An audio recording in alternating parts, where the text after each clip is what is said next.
them in, and then we never amend it. There's no follow. There's no.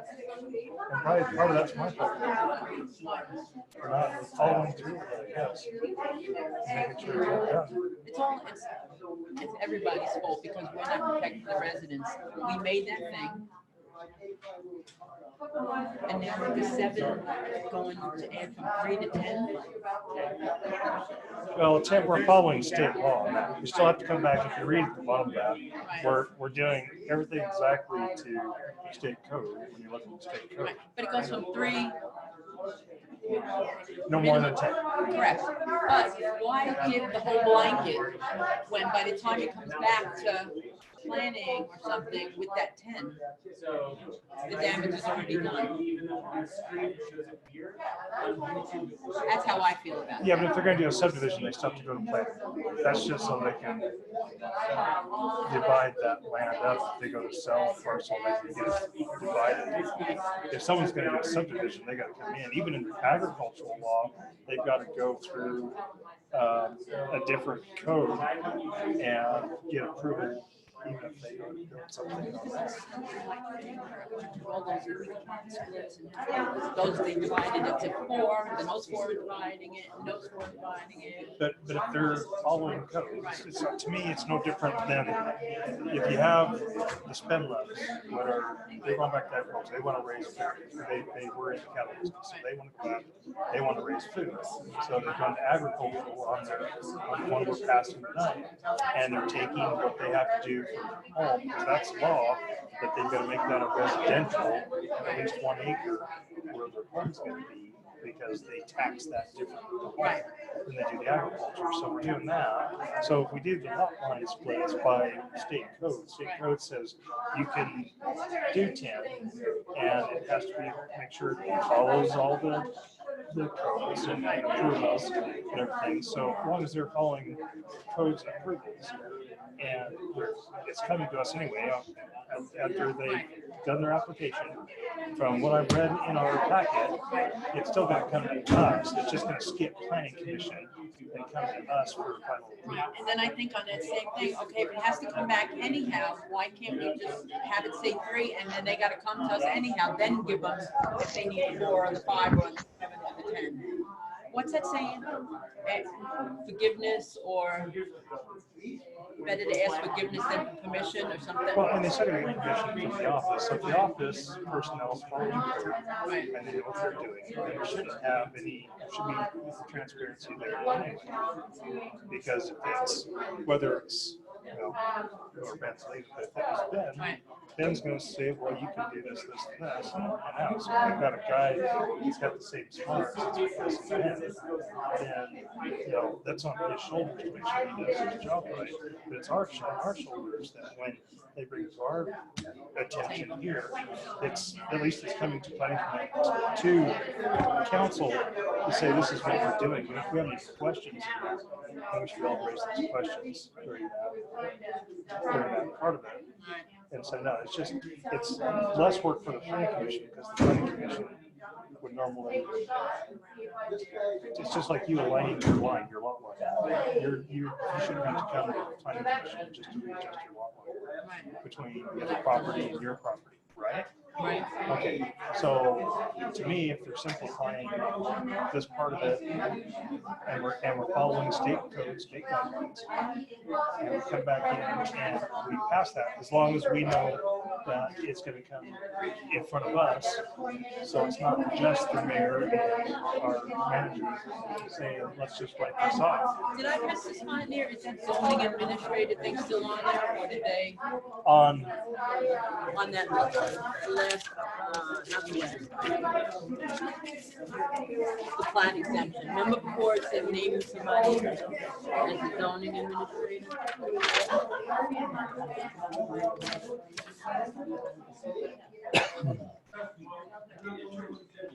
Oh, it says mayor or designated.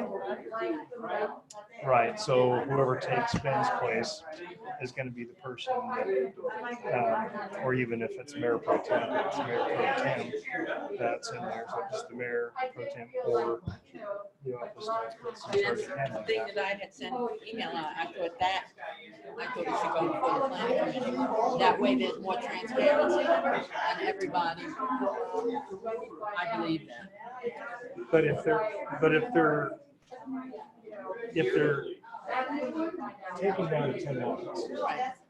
and they're following the code, if we're comfortable with our code where our code already is, then why should it have to go to planning commission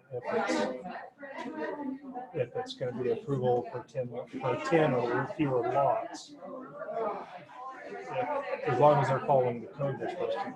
Because they still have to follow power, water, road designations. They still have to follow those guidelines. And if they're not following those guidelines, then it's our job to catch that when it comes across us. I can almost get to that point in 10, but I just think that having one person, regardless if it was you, me, Mayor, Ben, and everything without, like, people knowing what's coming into their area, that bothers me. This is a brick in my pocket.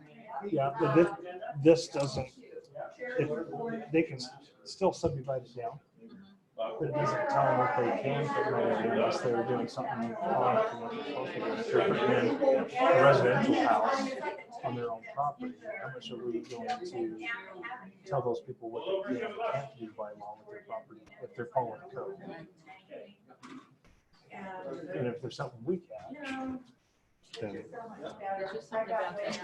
that Yeah, bugs something, you. yeah. Well, that's and that's fine. I was more concerned with not having this in here. It says application for lot split shall be published in the town council agenda upon recipient, the receipt of application. Which So that's not, what they're doing. so not approval, but application. Right, and it's on the new thing. Where did I see it? Michelle, can you hear me? I'm so like nervous. I can't believe it. Michelle? That's how they do it. That doesn't tell residents anywhere. Do you think old Mary Jane Unless I look that Baker up. is Yeah. gonna? That's a start. At least that was a. Right. Okay. So.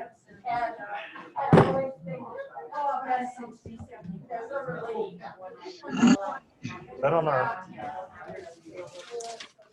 That's on our agenda, right? Yeah, it came on the amended one. So that's weird.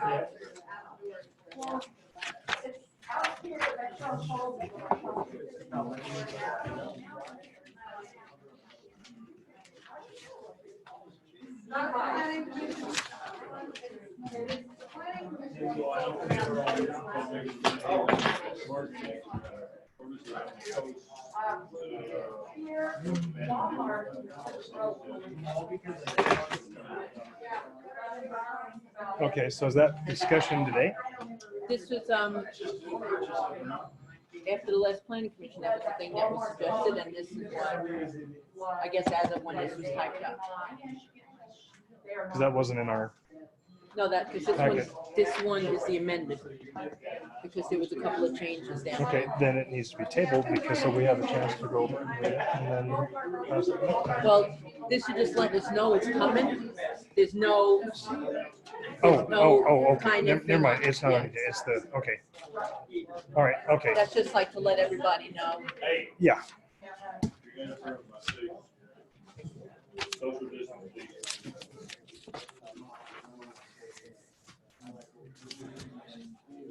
Gives us time to research it, look at it. And if people, if residents take notice of things and look themselves, that's a good thing instead of short calling everybody and saying, okay, make sure you look at your agenda that's on the VPN because stuff is coming in. Right. Mayor, how you doing?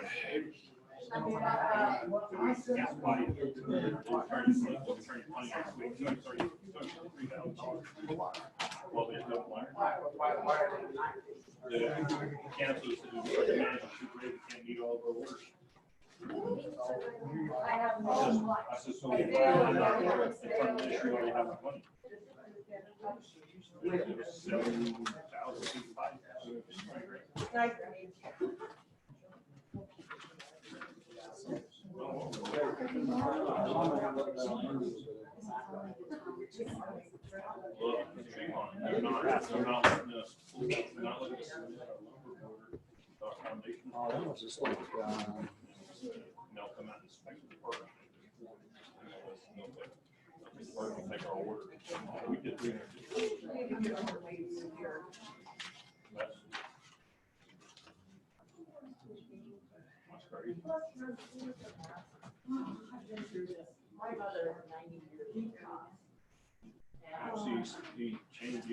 So you fit in just like a glove over there with the waste management.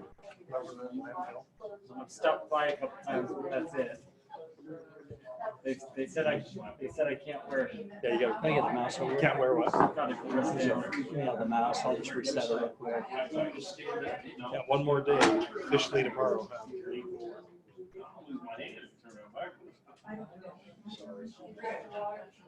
Richard, sorry, you never got it.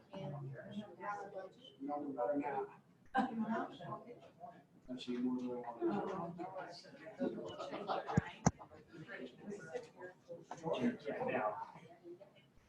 It's not rich. We're all untucked. We had that conversation. Even if I call it, I get the Fisher, I tell you about double. Four-letter R word. Usually memorizes the thing. What happened?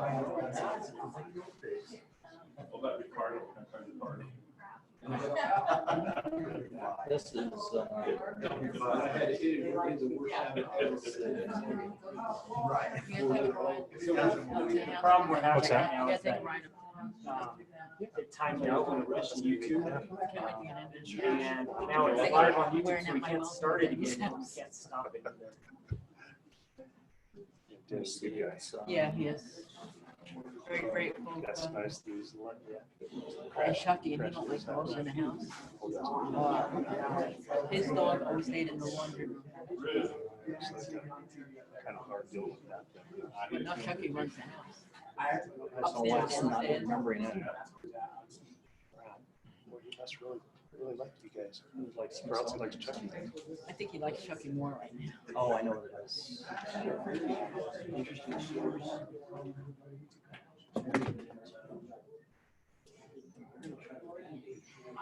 What the hell?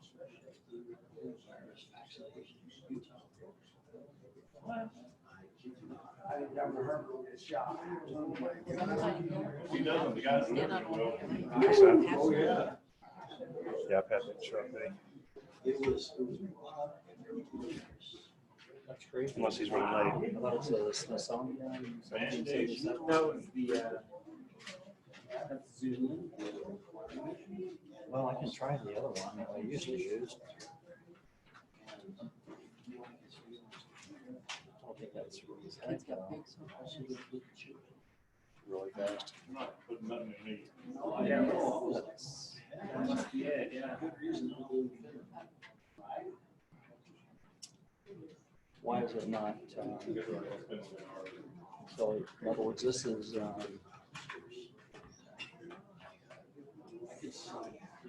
So now we need to go to YouTube, I think, and stop the stream. I'll be like Matt Taylor.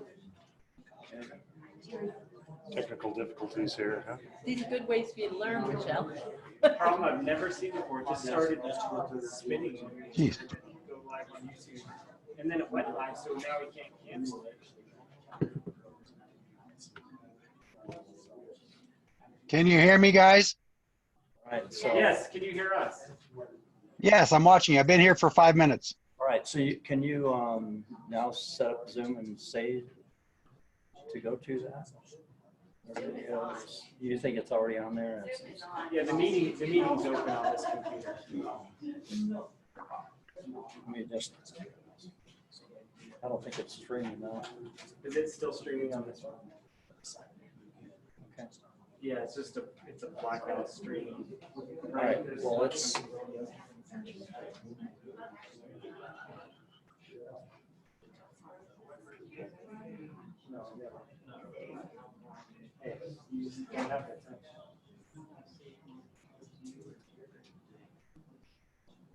So you can't edit the live stream from here, and that has to be. It's got to go from Zoom. My problem is we can't end the Zoom meeting because then it would kick everybody out to restart the live stream.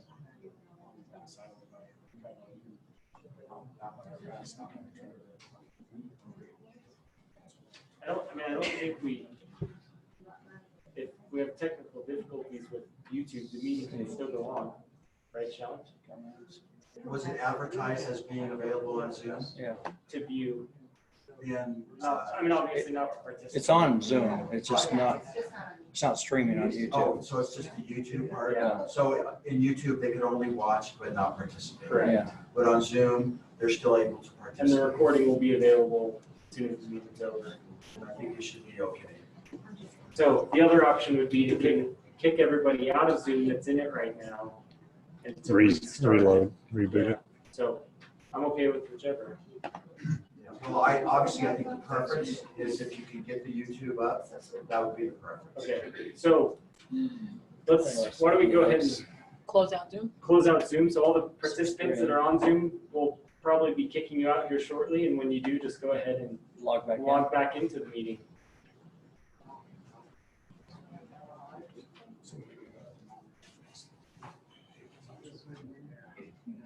Hang on 2 seconds here. We'll do that.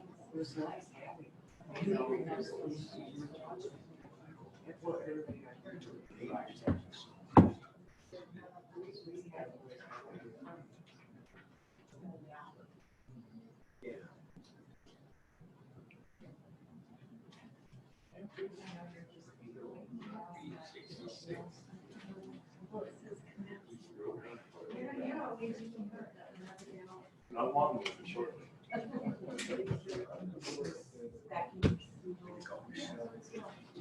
I didn't do anything. That was showing me the road. Michelle, you're It's not- sitting there, your eyes are like, That's like what's this. going on. What the heck? Let's see what's going on. Hang on a second. We don't have to exit Zoom. Let me, What's going on? I'm gonna fix it. Our IT support is working on it.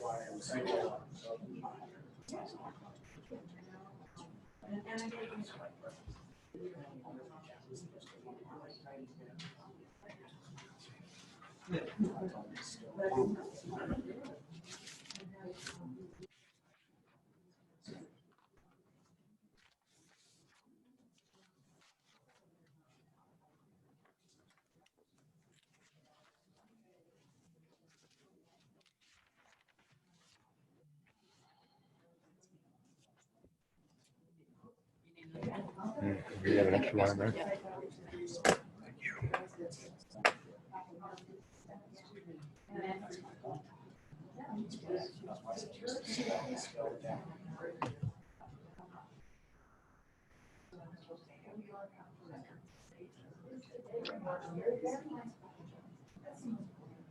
It is.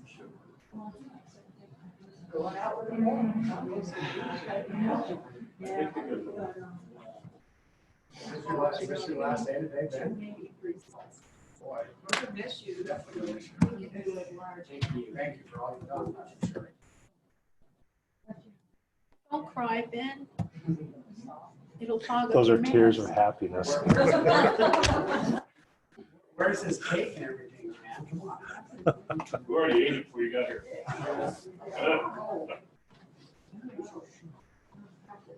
All right, well, I can't, for some reason, YouTube is not letting us stream to it, and I don't know why. So, anyway, but our other thing is working, so we'll just have to go with that on it, so, sorry. Jam that down to her.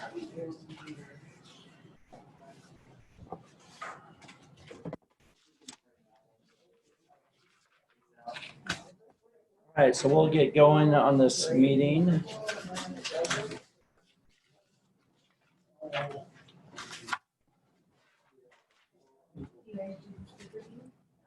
Albeit we're a few minutes late, let's start this meeting for the town council, September 16th. And if we can all rise with God's allegiance, please. I pledge allegiance to the flag of the United States of America and to the republic for which it stands, one nation, under God, indivisible, with liberty and justice for all.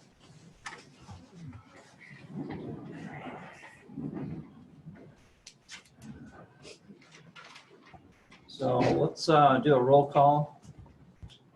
Debbie Cop here. Mike McLaughlin here. Paul Edwardson here. Marty Lisenby here. And do we have any conflicts of interest? Nope. Declared by anybody? No. No. And Mayor's Town update, we've got a lot of meetings, so I think we'll, one interesting note is the uptick in building permits that we have. We'll get that at the end of the meeting, but I was in a meeting today and City of Hurricane was up 20%. They went from 2,000 to 2,600 in 1 month's time.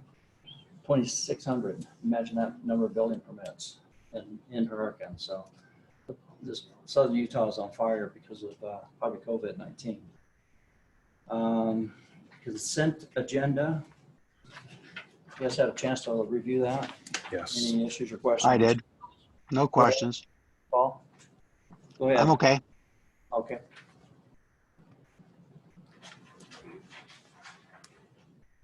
Everybody good? Make a motion? Yeah, I'm good. Okay. I make a motion, we accept A, B, C on tonight's consent agenda calendar as stated. I'll second. And vote? Aye. Aye. Aye. Aye. And discussion and action, we had an interview of candidates for town council seat. We have a process to do this. There's 2 rounds of voting that we vote by the council once the interviews are complete. And so the highest 2 in the first round of voting, they will move on to a second round. If the 3rd or 4th round is needed, that'll happen as well. It'll be by voice. We'll actually state the person's name that we're voting for. Sean is here and he'll be making sure that we don't, we've discussed this as far as proper procedures. I'll do the best I can to do it right. He's there to call me out on it if for some reason we need to clarify something. And so we can do it right. There are some guidelines of how to do this that the state lays out, and he's kind of gone over those with the staff. So we'll just start at the top of the list here. And I think top of my list is Mary. So we're trying to keep these interviews down to about 5 minutes time. So it gives you a chance to say something, say your piece, for the council to ask any questions. And we'd like everyone to come up to the front so we're also on camera. So, Mary Kennedy. Or do you want me over here? Please, right there is fine. I think you're on camera there. You bet. Okay. Well, I'm applying for town council because I know I can help this town set goals and achieve them. My family calls me the cruise director.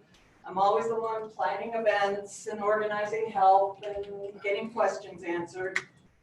In my last job, I was a program manager in the R&D department for a company that makes life-supporting medical devices.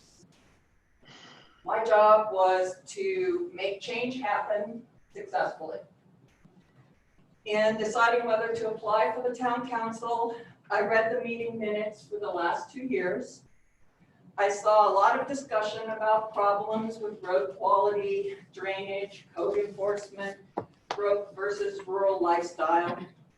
And yet, I still don't know what decisions have been made and what measurable goals set, what plans agreed on, who's in charge of what, when will these problems be solved or even just improved?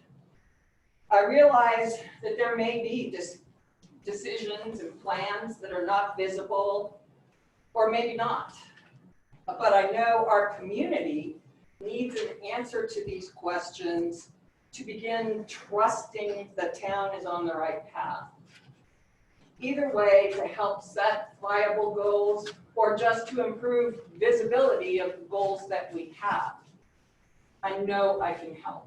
I have in the past. So that's why I'm applying. Thank you.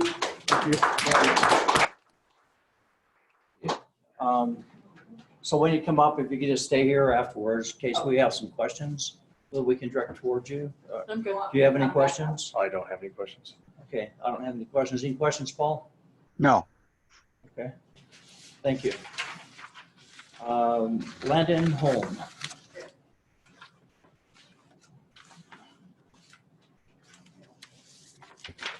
My name is Brandon Holm. I've been living here the past few years. I still love Apple Valley. Great place to be. I sure admire what Maudie and the rescue council members have been doing. And I want to be part of the team. In the past, I've dealt with the HOA committees, county commissioners, city and towns, people with planning and zoning, different minor lot and subdivisions. And I think as far as that goes, I have great experience, and I really just want to help. All right, thank you.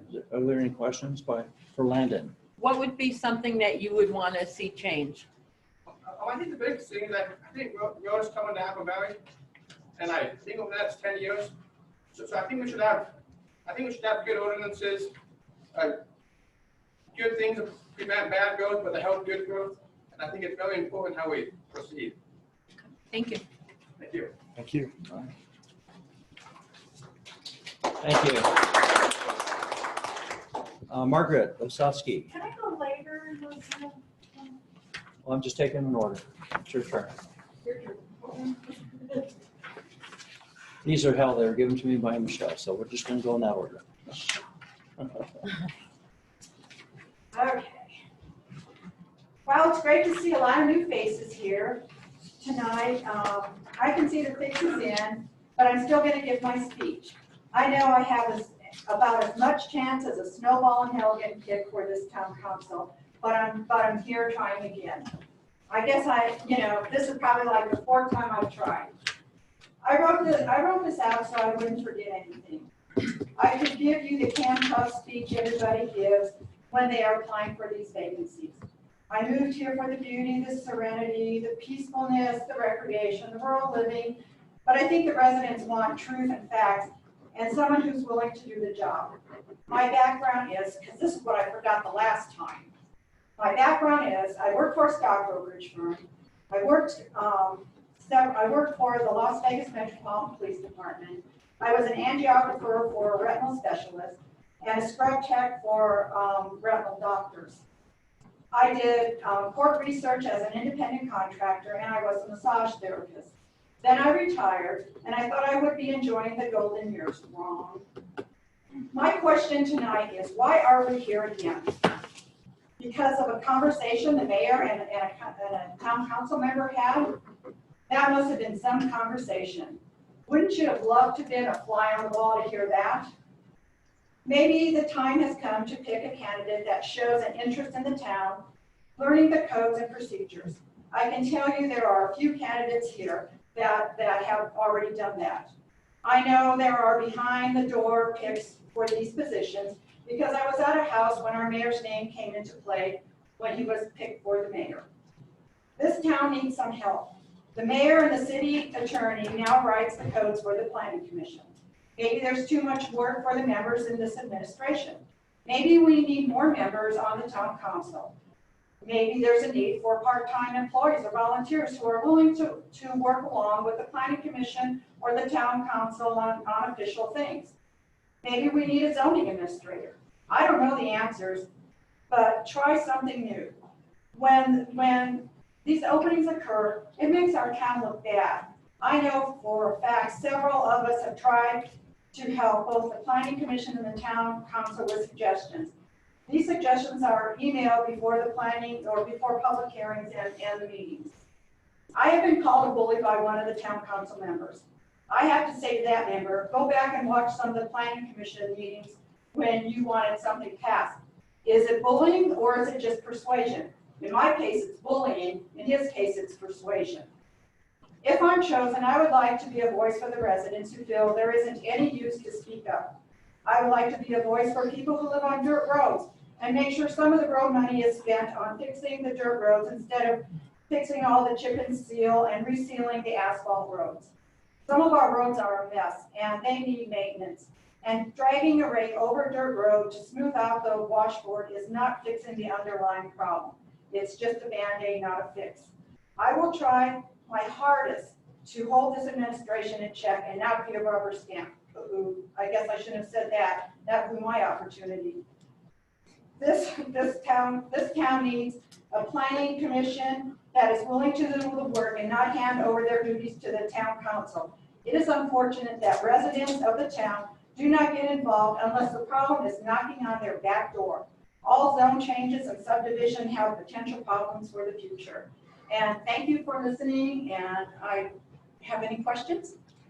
I do. Yeah, okay. You've been pretty critical of me, for example, when it came time to do something with the ordinance regarding storage containers. Yeah.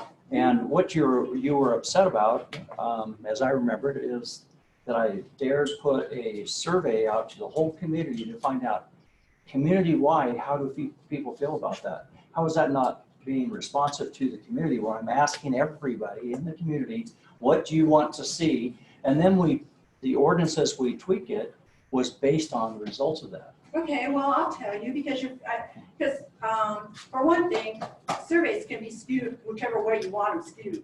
And for another thing, in the planning commission meeting, you went and you were saying, oh, I was up at Duck Creek and there were shipping containers here and shipping containers there. And I went and did it, and I went and let me talk.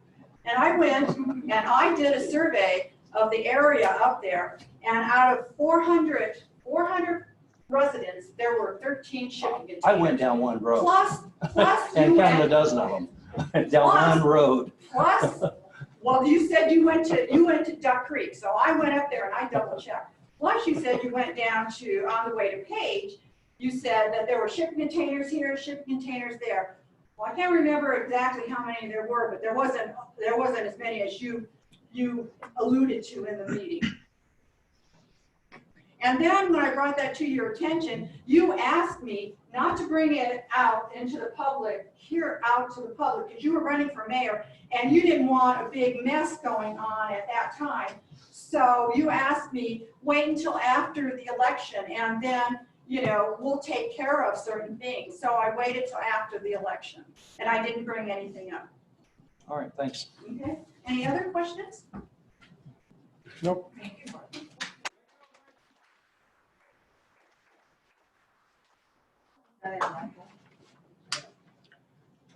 Andy McGinnis.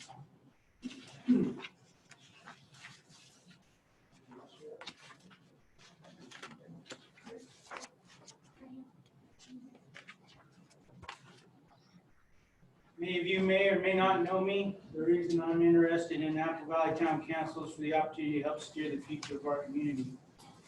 As a volunteer firefighter, I had the opportunity to interact with many of our community and listen to their comments and concerns for our community. Many of years serving my country and my community have given me the opportunity to interact with the public in various capacities and roles. I will put these lessons to work in helping guide the direction of our community growth, expenditures, and priorities. I'm a firm believer in God and country, the Constitution of the United States, and checks and balances, and giving those that have oversight or leadership roles the tools and support to complete their assigned duties and responsibilities. It is no secret that Apple Valley will be a hub of growth in the near future. Our community vision will need to be etched in stone and secured prior to that happening. A solid general plan that has been vetted, approved, and signed will help direct that future growth. We need to decide as a community how we are to conduct business with the inevitable onslaught of developers that will arrive. Completing these tasks is essential to maintaining our vision as a community. I feel my experience with listening and interacting with the public, decision-making, budget management, planning and execution, construction, both building and road, dealing with emergent situations, and my knowledge of the water system will serve this community well as a community member or council member. Last but not least, I fear that my fellow applicants and I are wasting our time to fulfill this council's requirement to go through the motions. Rumor has it a member has already been handpicked by certain members of this council weeks ago, which it makes the rest of us getting up here a formality. I hope this council proves this rumor to be wrong and votes accordingly. If you can't tell, I call it like I see it, and I make no apologies for doing so. This will probably make me the least desirable candidate. The last thing this council needs is another person to get in line and follow. Any questions? Nope.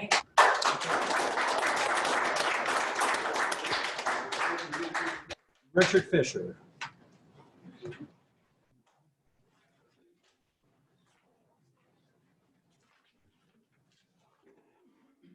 Richard Fisher. Many of you know I volunteer on the road department, help grade roads, help put in culverts, things like that. I'm also a builder, build houses around here, Hurricane St. George, elsewhere. I definitely think that we need to watch what we're doing with our town and make sure that our plan's in order and the way that we want it to grow. I mean, it's going to grow. There's nothing we can do about it.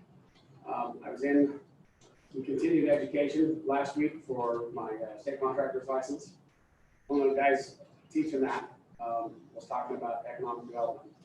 They were talking about the permits and things that are going on right now. It was crazy. We thought we were going to have a dead year because of COVID, but it's not that way. It's going through the roof. And the guy teaches the class. One of the things he said was his daughter came to him a couple weeks back and said, "Hey, I'm going to move to Michigan." He's like, "What on earth? Why would you do that?"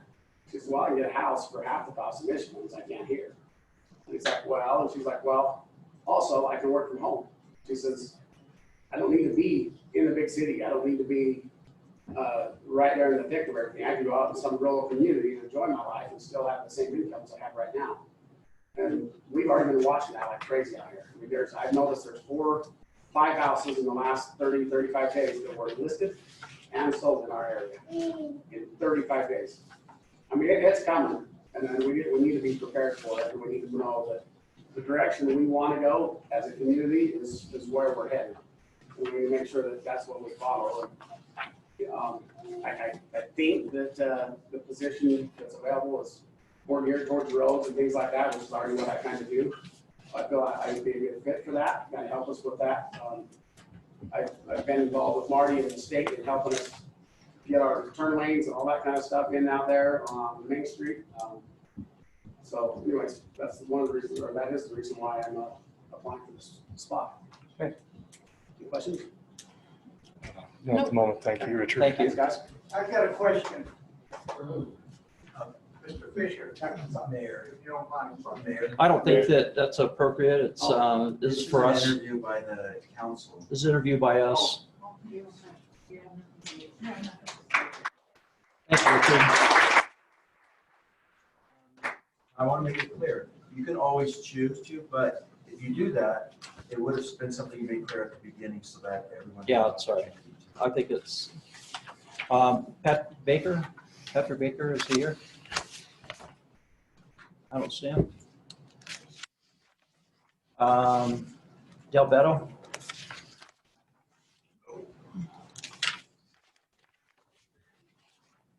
Thank you for the opportunity to appear tonight. If I lean on this table or get shaky a little bit, it's not because I'm nervous. I have sugar diabetes. My wife would only give me a peanut butter and jelly sandwich for dinner. So I'm gonna lean over a few minutes.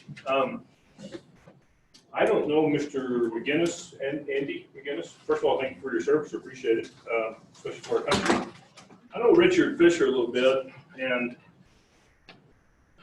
boy, I wish there was some way we'd take about 20% from all the candidates and mold them into one. I'd really like city, because there are some fantastic ideas and some fantastic viewpoints in the city and from our residences. And I think that's part of the council members' jobs, is to be able to, first and foremost, listen to what the city has to say, listen to what the residents have to say. Mrs. Osowski was up here a few minutes ago, and I heard a couple of comments in the last couple of days about her applying, and I apologize, they weren't overly optimistic, but I sure wish they recognized the passion that she has for what she for her viewpoints and things she wants to do. I think those other things are important. I think one of the biggest things that I see is a diversity of our residents. I was driving into the house the other day, and I don't know who the individual were in the truck, but I waved as I went by, and they just kind of stared at me and didn't wave back. And it kind of reminded me when I was a kid. My dad, who was one of the biggest BSers in town, said, we were talking about waving people going down the road back in Oklahoma, and he says, you know why they wave with the left hand, don't you? And I said, no, it's because they're Democrats. If they're Republicans, they wave with the right hands. So I got to think, well, what happens if you don't wave at all? You know, well, attitude reflects leadership. We've all heard that a dozen different times. And I've been in the development business, primarily the golf course development business, for my entire life, and second generation of that. And I've been served as the planning commission chairman here prior to, and a member of the planning commission. I spent most of my life working on the opposite table of planning commissions and city council members, trying to get development projects approved and work through the semantics and know the difficulties. We've gone through projects as large as $30 and $40 million jobs and as small as $100,000 jobs. And the challenges always seem to be the same. I feel like I've got about 25, maybe 30 years worth of development experience that can help with the direction of the growth. Marty Mayer mentioned earlier about some of the growth that was in Hurricane. We're part of that. We have a development project down there, and I know the difficulties we go through down there. We still have about 65% of the growth in Washington County that still comes out of the Wasatch region. 4 years ago, we had about 11% came out of Southern California. That's up to about 18% now. We're still 5-state region recruiting home buyers in Washington County. And working directly with City of Hurricane and Washington County, I can attest to what Richard says. We're going to get bombarded with growth for the next 10 years. I know developers that are already calling me and our groups, asking us if we know of any land available in Apple Valley where they can develop. It's on the horizon. I think responsible government is important. I think that neighborhood leadership, in the sense that we remember to listen and communicate with our residents, is vital and crucial, especially as our numbers begin to grow. It's going to get more and more difficult. There's going to be more and more voices. And I think it's imperative we not lose sight of listening to our neighbors and to the input of our communities. I moved back to Apple Valley because we left here in 2012. My wife and I, we thought about going back to Oklahoma, we thought about going to Texas, thought about going to some other areas, but we chose Apple Valley because we absolutely love this little community of Apple Valley. It's a great community. And I think there's a lot of good things on the horizon. I think the education of being able to be a part of a growing city is invaluable. I think the education of being able to assist in both private and a city level in our community is the role and responsibility of every citizen. I don't think it should be any different from this seat to this seat out here. I think we should do all the working together, and that'd be my goal. Thank you. Any questions? Anybody? Oh, thank you. Thank you. Thank you, Dale. Blackhawk. It was interesting getting everybody to go before me because I got to pick up a little bit from everybody. I wasn't going to tell no stories because they have a great story about so much speeches. I always thought I'd end up in Oklahoma. That's where my family's from. My father was on the reservation. My grandparents were on the field. And it was just by miracle that the Great Spirit sent me here. When my wife said, let's go on vacation, I said, let's do this fun. Spread a map of the United States out, closed my eyes, and landed someplace called Hurricane, Utah. We stayed at the Motel 6, and we came up here, and there was a fire meeting at the hall here. And I've been a firefighter my whole life. I started at 19 years old. And so I went into the meeting, and I met Chief Ford, and we became best friends. And he invited me to stay at his house for 3 days. We saw this house for sale, went down there and put the money down and got the house. So the Creator, the Great Spirit, brought me here. But I got to top your story. I'm a storyteller, so you got to Easy to do. When I came to Utah to move here, they stopped me at the state line, made me put my hand on the Book of Mormon, raised my right hand, and swear I'd be a Republican as long as I was in. They don't do that now because, as you say, California would be Democrats, but that was the way it was when I moved here. Thank you, Mayor. Thank you, Town Council. Give me a chance to run. I trust your decision. You'll make the best decision you can. Only Chief Ford has done more since I've been here for over 20 years. When I came here the first week, went to the second best working fire this Apple Valley's ever had. And the guys didn't know how to firefight, but they had the heart and soul. And I put the fire out for them, and I helped them, yes, sir. And I knew that they needed help, and I spent the next 5 years bringing our fire department up here.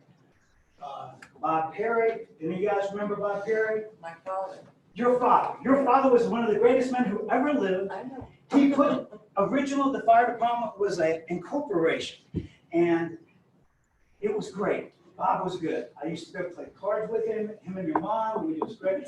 Your dad and Chief Ford and I went to Salt Lake City, went to the Capitol building. When we left the building, we had $40,000 grant.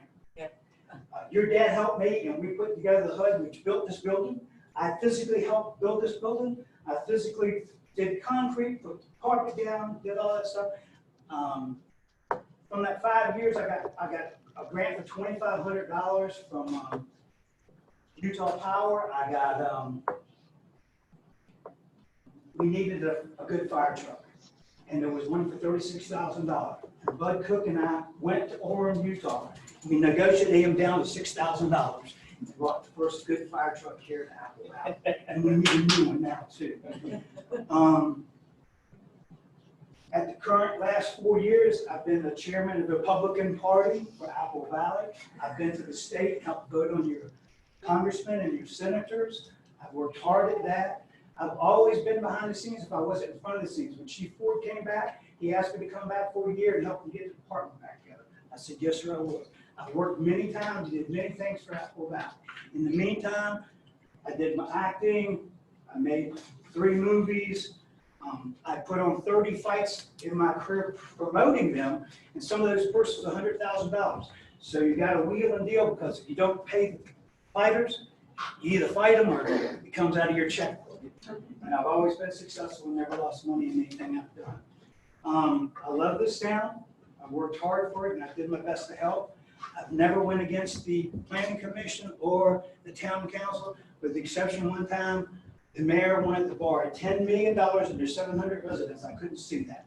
And I helped get the state involved, and they said, you can't pay more than $4 million for it. We got it. I don't think, excuse me, Mr. Beto, I like you as a person, as a human being, but we don't have enough water in Apple Valley to do a golf course, and that's your bread and butter, so. I get hired to do the job. It wasn't my bread and butter. Okay. So I worry about a community, Utah's the second driest place in the United States, and we are the driest county in the state of Utah. And so I'll work with the town council, but if you put me on the board, I won't butt heads, no more than I have to. I work for you. And even if Blackhawk doesn't want a golf course, but everyone in this room votes for a golf course, Blackhawk will vote with the people. Okay? I will vote what the majority of the people want in Apple Valley. All right, good, sir? Thank you. Anybody have any questions? Thanks, Blackhawk.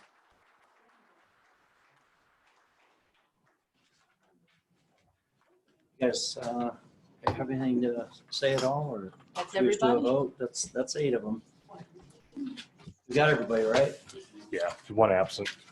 Baker was absent. Baker's absent, but, I didn't see him walk in either, unless he's on Zoom or something. Oh, and I did win the last election. I got 48% of the vote, so I do have some backing. so, right. Paul, are you still there? Paul, you got any I am. questions? Nope. Okay. All right. Well, I think we should take a vote. Let's take an initial vote. Just state who it is that you feel would be our best candidate at this time. So start with you, Debbie.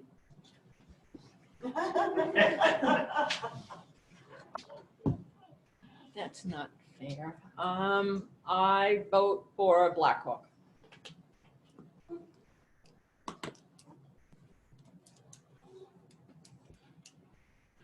And Mike?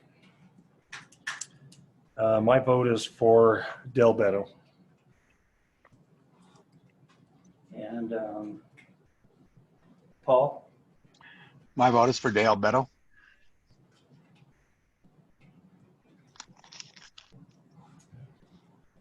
And my vote is for Dale. And so Blackhawk and Dale will advance to the next round of votes. And we need to take one more vote to see if anyone wants to change their vote. So that's round one. Round two, Debbie, I'm sticking. same. Mhm. And Mike, Staying the same. Paul, Mr. Beto.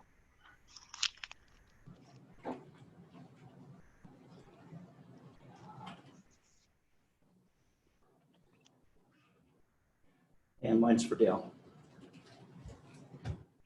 So Dale Beto. You're the man.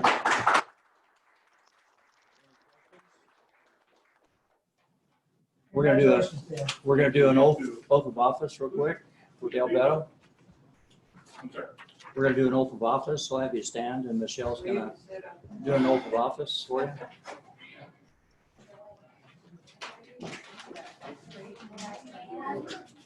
And just repeat after me. I, Dale Beto, having been appointed to the office of town council member, do solemnly swear that I will support, obey, and defend the Constitution of the United States and defend the Constitution of the United States and the Constitution of the State of Utah, and the Constitution of the State of Utah, and that I will discharge the duties of my office and that I will discharge the duties of my office with fidelity. with fidelity. And with fidelity.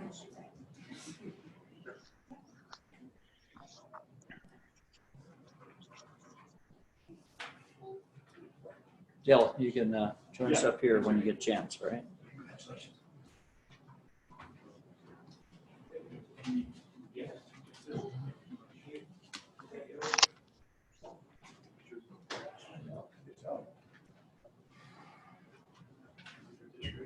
Could I have 30 seconds? Yeah, I bet. To make a Help statement? yourself. Folks, I'm humbled and I appreciate it, and I apologize if some of the people walked out dissatisfied.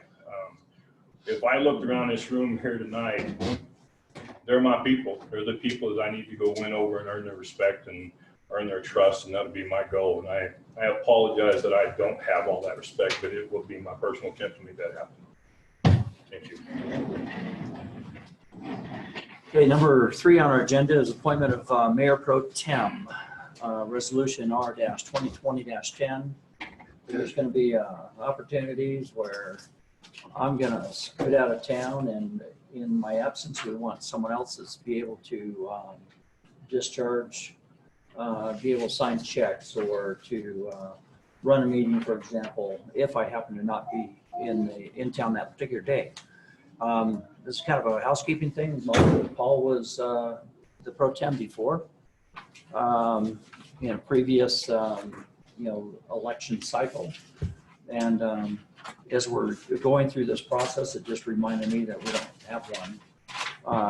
So in other words, no one's appointed to be second, so to speak, in command to take over a meeting if in my absence, if for some reason.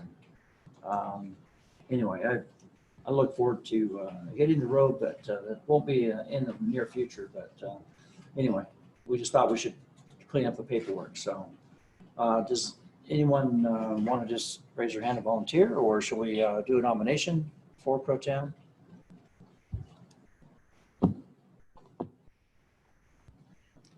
We don't have one, does that mean you gotta stay? I'm staying. I mean, no vacation. Yeah, no. Well, Mayor, all I can say is, this is Paul. I've learned a lot just sitting on the council. Learned a lot from you and from Bob Campbell, who was there before. But I haven't learned it a lot enough, I think, to feel comfortable in that position. Just based on my background as a police officer, I think I'm pretty level-headed. But I think I'd need to learn and have more background before taking that position. So I would certainly decline any nomination. It's not what we want to hear, Paul. Is it okay if I add to that you're busy out in Canyonlands right now? Yes. A long-awaited vacation. Break from hiking. What's that? Well, you want, is this a job you want, Mike? Well, it's or not shall what we- I want. Shall we, We could, was gonna throw it on top of Dell because we could. I Try. Are you okay to do that? don't have time. Can I resign next week? If you want to, I suppose you could. Okay. All right, so I'll move that we appoint Del Beto as Mayor Pro Tem, Resolution R-2020-10. Want to do a second on that I'll second. and vote? Aye. Aye. Abstain? I think you got to vote no if you're here. Is that right, Michelle? They can abstain. They can abstain? Okay. And I'll do an aye. And you can Aye. vote for yourself, I guess. So, all right. And item number 4 on the agenda, general plan map change parcels AV 1376A and AV 1376M from R1 to agriculture. I want to, this is okay to probably do the general map change. No, I think that, do you have that description? I would like to make an amendment to my spot zoning for the 1 acre and move it from the bottom of the property to the top. We would like to amend the location of our 1 RE spot zoning. I would like to request the zoning to be moved to the northwest corner, starting approximately 25 feet from the north property line and 50 feet from the west property line. This will be known as the starting point. From the starting point, the lot will be approximately 290 feet east and approximately 150 feet to the south, creating a rectangle. I have a drawing to show. I think that soft though, I've got to have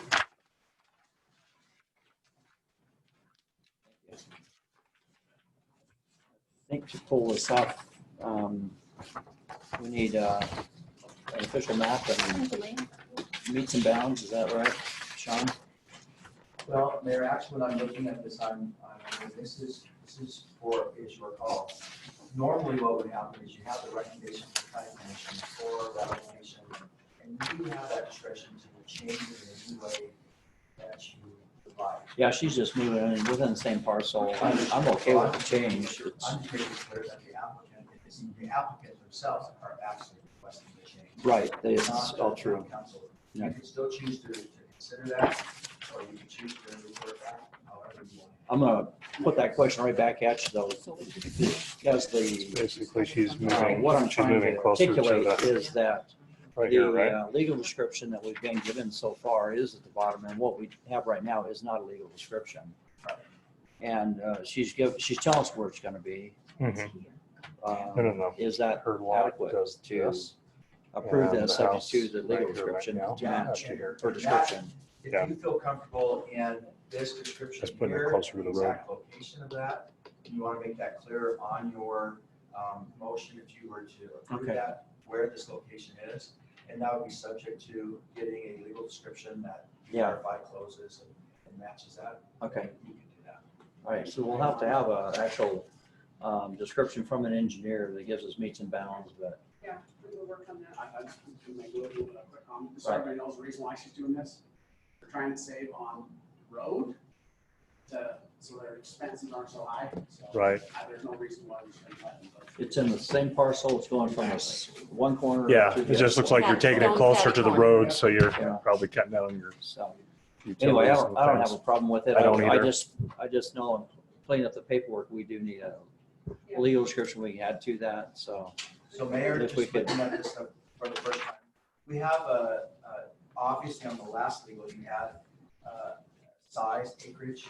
It's gonna be 1 acre. 1 acre, okay. that's It'll fine. still be the same. Yeah, the rest is ag, so it's just the one. Do This that. actually will be an acre with, after the easements are taken out, whereas the other one was an acre before the easements were taken out. So it'll actually be a 2 acre this time. Which will make All right, well, does somebody think they can handle that motion, or do you want me to do it? You can make the motion. So I move that we approve first off, what we're approving is a general map change, if I remember right, on Right, number 4. parcels AV 1376A and AV 1376M from R1 to agriculture, and applicant Jeff and Suzanne Spendlove. PC's recommendations 4-0. I move that we approve that general map change. I second. And vote? Aye. Aye. Aye. Aye. Aye. Mayor, just a clarification on that. I'm sorry, I was just reading this, but. Yeah. Did you refer to this exhibit, or we need some description on the minutes of what is different than what the planning commission considered, right? Yeah, what happened on this, Sean, is that this is the R1 area, and the general map we just changed is for the rest of the property that is going to be agriculture. To And where that agriculture. one lot is, it's going to stay residential. Right, and so, is this different than what the planning commission considered? Yeah, it is. So what I'm just asking is that Okay. the motion reflect the new location? Okay, so let me restate the Or you motion. could just clarify right now on the record. Okay, I'll clarify on the record that the zoning, the general map change for item number 4 for the parcels AV 1376A and AV 1376M from R1 to agriculture. The applicant has requested that we move the location of the 1 acre RE spot zoning from the, I want to say, they want to move it to the northwest corner of the property, stating approximately 25 feet from the north property boundary line, 50 feet from the west property boundary line, and this will be the known starting point. From that starting point, the lot will be 290 feet to the east and approximately 150 feet to the south to equal 1 acre lot. And that will be for the RE for single family on that And that will parcel. be, and that will be approved upon, it's approved, but it's conditional upon getting the legal description. to the Yes, and so this is a conditional approval on you providing the proper legal description to us on this as well, so we can add this to this file, okay? So it has to be done and described. And we'll do a lot of split for mowing. All right. All right, everybody okay with that? Yep. And the next item is zone change of the same parcel. Did Dell vote on that? I did. Yes, I didn't yes. hear you. And so the zone change on parcels AV 1376A and AV 1376M from OST, OSC to A10 and RE1. And again, this applicant has provided just a revision. She's moving her RE 1 acre parcel from, as the map sits, I would describe it as the lower right-hand side of the property to the upper left-hand corner of the property. And as described, they would like to amend, this is at their request, we'd like to amend the location of our 1 acre RE spot zoning. I'd like to request the zoning to be moved to the northwest corner, starting approximately 25 feet from the north property line, 50 feet from the west property line. And this will be known as the starting point. From that starting point, the lot will be 290 feet to the east and approximately 150 feet to the south to equal 1 acre. And this is provided to us by Jeff and Suzanne Spendlove. And I move that we approve that zoning on that property. I second. And vote? Aye. Aye. Aye. Aye. Aye. Carries. And get that paperwork into us as soon as you can, so. um, That,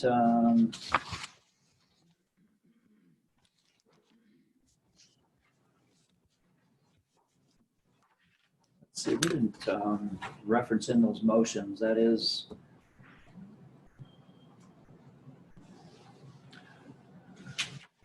those motions were ordinance 0-2020-18 as well on that. I just thought I'd mention that. And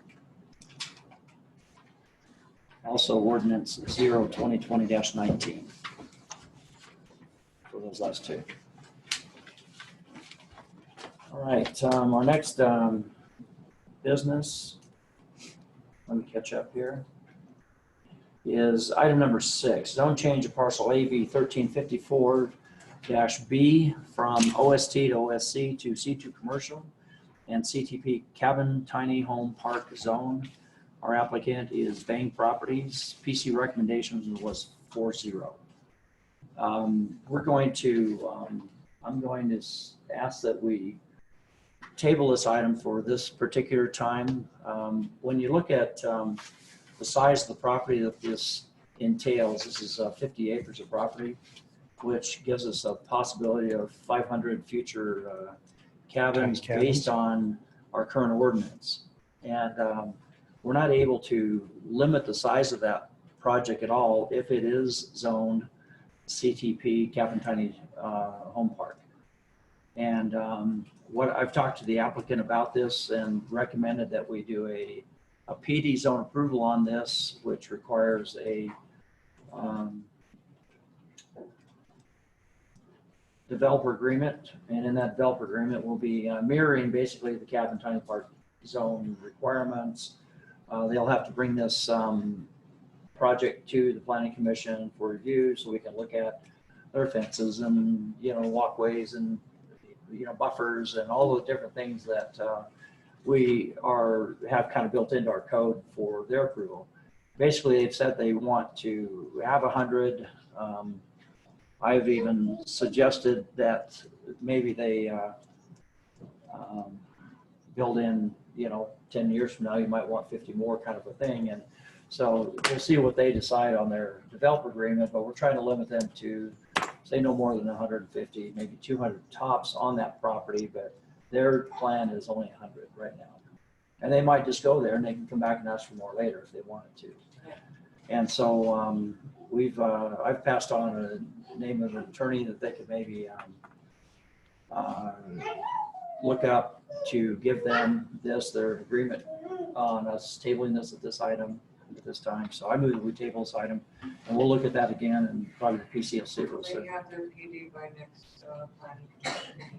I have an initial drawing, but they don't have the whole package and I need to kind of work with them on what it is that we expect to see in the planning. Consideration for the neighbors.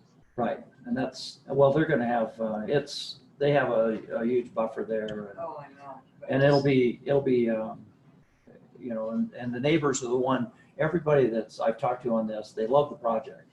They love the idea of it. The only complaint anyone had on it was, really, it could be as much as 500 if they sold it off to someone else. Yeah. And I get that, and I think this is the right move. We'll just make it a PD, and we'll just limit them through a developer agreement that helps limit them to what they say they were going to do. So that way, we're not looking at 500 homes in the future. Transferable. Right. It's recorded on the property. So anyway, but we look forward to that project coming to out to that particular area. And for those that aren't familiar with it, this is neighbors to Richard Fisher's house. And he's excited about it because that means water out to his house finally, because these guys will have to bring a pipeline all that way. So anyway, and that helps out everybody on Coyote. All right, so I recommend we table that at this point. We'll take this up at another meeting. I'll second that. And vote. Aye. Aye. Aye. Aye. Aye. And that carries.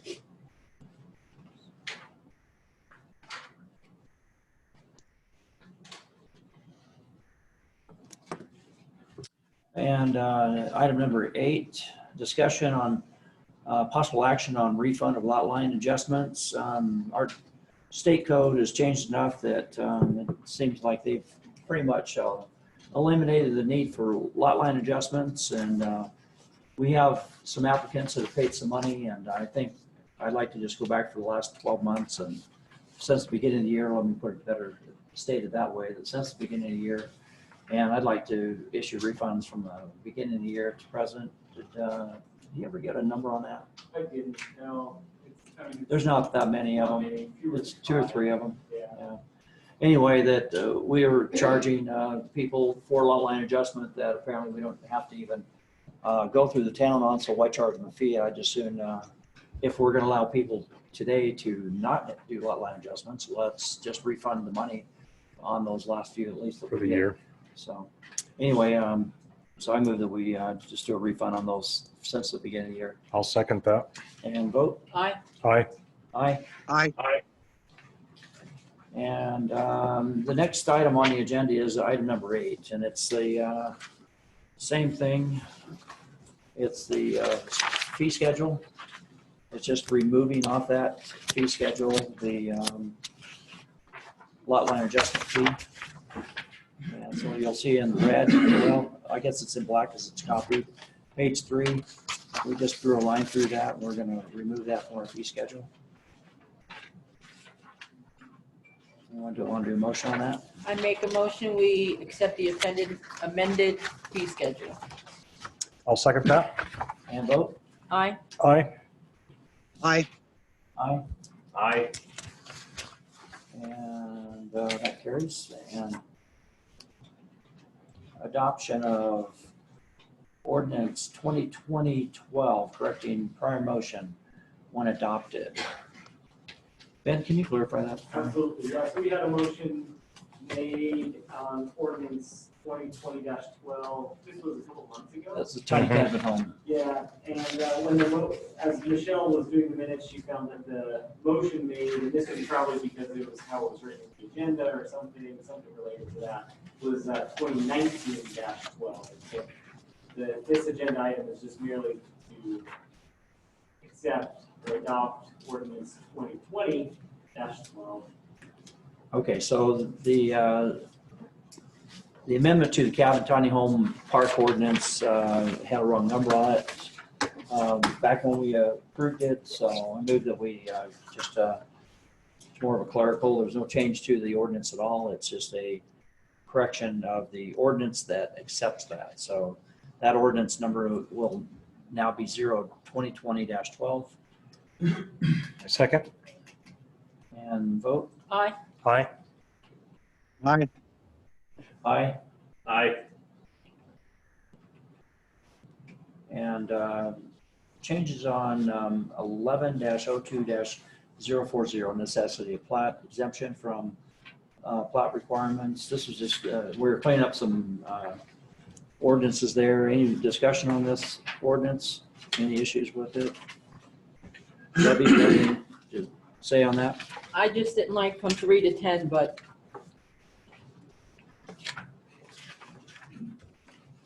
The our current ordinance right here allowed us to only do 3 lots, and a week after we do the 3 lots, the people can pay a fee again and come in, and we can do 3 more, and then they can a week later pay a fee and come in, and we can do 3 more.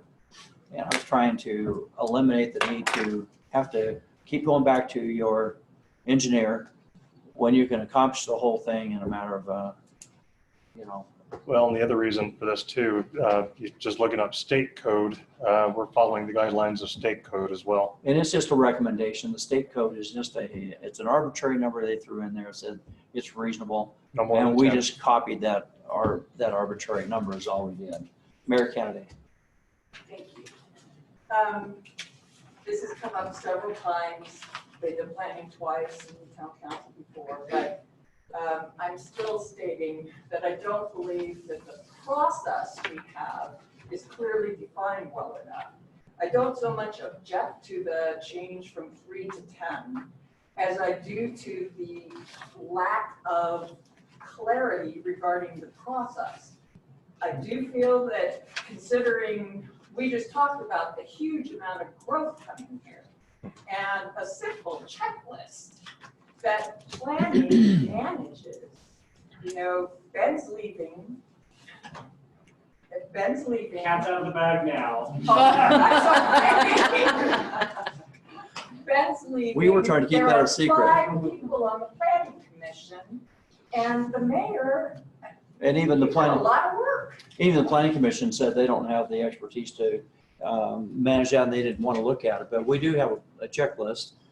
Thank you, Ben, for providing a checklist on your way out the door that basically ticks off the boxes of many of the concerns. And one of those is we're also having Sean countersign on all of his lot splits to make sure that they're done in accordance with the code. And so his signature line's on there along with. And it still comes to we're council. also- It still comes to council after the application's done. The last part of the amendment or the ordinance on there. It states that it's coming to the agenda on the town council as well.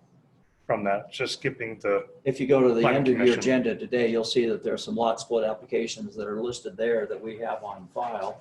So it gives you a chance to, See the signature blocks also. I don't know what you mean by that. Who signed it? It'll be on the Mylar. But these aren't on our agenda or anything. They're just memos on on our agenda that says, these are the applications we have. We have not reviewed these. We haven't approved them. We haven't signed them off. They're just memos that in this, between the last meeting and this meeting, here's the applications that are on our desk. So anyone can look at those at any time and say, who's doing what Now, where can we look at that? on a county website.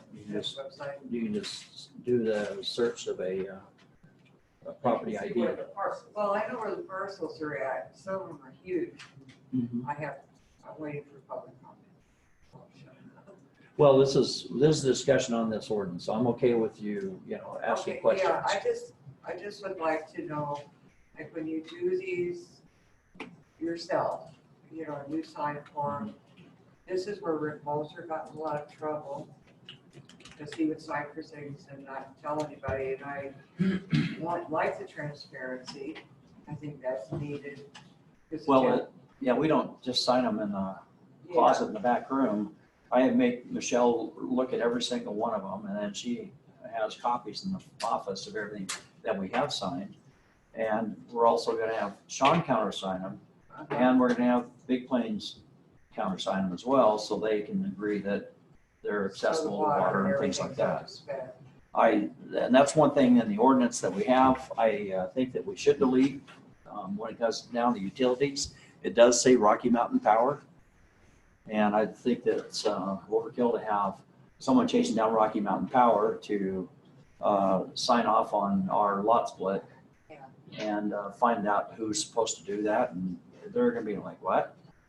And I recommend that we delete that that particular piece out I there. appreciate the transparency, because I think this helps everybody.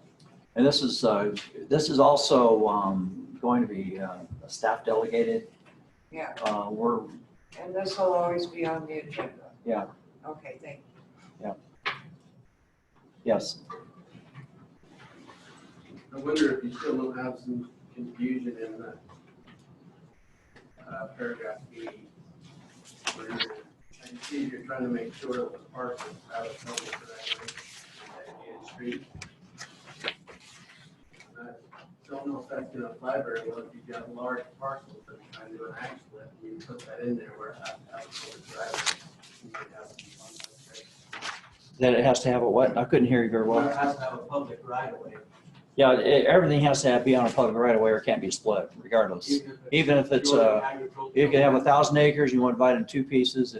If both pieces don't touch a public right of way, you're not going to get the split. It's got it. It says it can damage from the last requirement for this title, it's a large parcel. It gives some items on that. It's only used for purposes of open space or agricultural. Yeah, the difference is that they're saying for plat, in other words, you don't have to plat the property to do that. So we're taking the platting process out of there and you can just do a record of survey on it to do that. It's a simpler process. So just because we're allowing or not requiring a plat process, it doesn't take away the need that any lot that's created has to touch a public road of some Not kind. by state requirement, that's the other one. This is out of this, well, actually, I'll let Sean answer that one. So when you're creating a new lot, even if it's an requirements that you have, and you're still not having to go through the subdivision process, which is what the state law says is you don't have to go through the subdivision process for agricultural lot changes if you're doing it for purely agricultural purposes.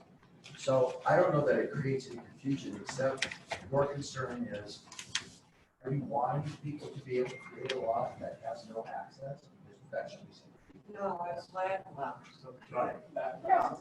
If there are different kinds of access, and you can have access on a private road, you can have access, I mean, it's a decision that people make. Certainly, a good decision needs to be made. I believe in decisions. I don't believe in, Well, it says public right of way or dedicated road, And so, a and my public question right is of to way the just council, means that because this is you are able to make that call. However, then you'd want to bring the fire chief in, for example, to make sure that you don't have a right of way that is inaccessible if they should need to get back there for whatever reason. There are numerous reasons why you want to take a look at that and the length of that access and the type of access that you have. and my process suggested that the fire chief be involved in these decisions. What I proposed was a procedure, not code.